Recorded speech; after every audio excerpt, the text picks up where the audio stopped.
Well, the state with the highest minimum wage in the nation could see another increase.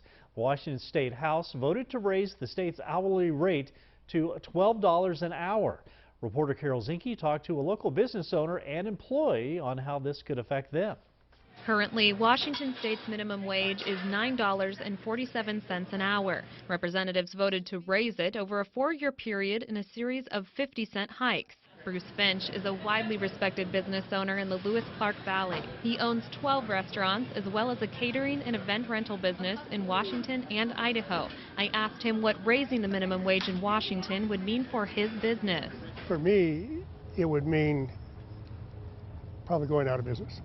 I would have to raise my prices so much over what I pay in Idaho and what the Idaho restaurants pay that, you know, who's going to come to Washington to eat? One worker we talked to was supportive of the increase.